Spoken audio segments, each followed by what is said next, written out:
Hey everybody, welcome back. So we have a little Kahoot for Bryan, and it's just like a little fact or fiction, just to give a little more detail about Nice Community School District and, what you guys are offering, maybe certain things that parents may not know about. So I have made this for us about 5 questions. So, excuse me, I accidentally started it already on accident, so that's why you can already see the answer. But I'm just gonna read it out loud anyway. So students in Instrument public schools receive USDA donated food as part of their meal programs for now. Bryan, I know you talked about this already a little bit. So fact or fiction? Pretty sure it's a fact. Yeah.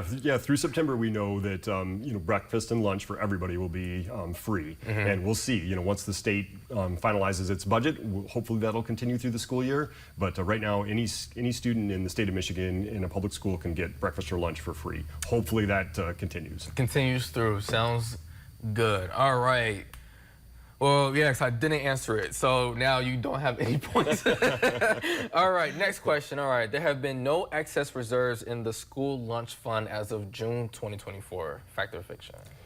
Yeah, again, that's a fact. It's kind of a complicated answer though, because again, we wait to see whether or not that continues. The federal government actually oversees school lunches, and so for public schools, we're reliant upon the state of Michigan passing that money down to us. If we have to, we'll help parents with those free and reduced lunch forms that I mentioned. If we go back to the old days, and again, at the local level, you can't carry much of a balance in your cafeteria fund, right? The idea is that if students are buying lunch, or if taxpayers in Michigan are paying for students to eat breakfast and lunch, then we're expected to put that back into the commodities that we feed them rather than trying to stockpile money. So we try to run a zero balance at NICE when it's on the old system of kids paying for lunch and then applying for the program if they need it. And then of course with the federal government pass through with the free breakfast and lunches, we spend all that money on the food that we're actually putting in front of the kids. Got you. Sounds good.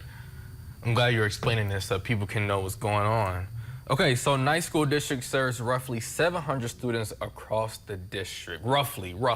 Yeah, we typically have between 11 and 1,200 kids in any given year, and about 700 or so of those students eat lunch or breakfast at school. Again, that fluctuates a little bit, but it's a big operation, so our kitchen staff feeds all those kids every day. Wow. That's a lot of mouths to feed. All right, this might be our last question. So the district provides resources like guidance counseling and mental health support.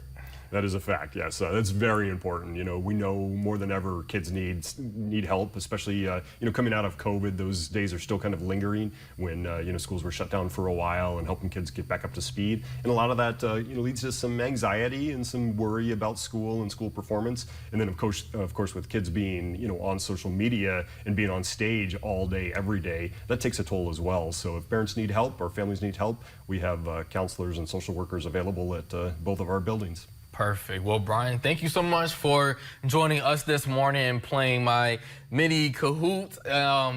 Hopefully everything that we mentioned today helps parents and students for this upcoming school year. Bryan, good luck on the upcoming school year. Guys, we will take a commercial break, our last one of the episode, so we'll be back. Stay with us.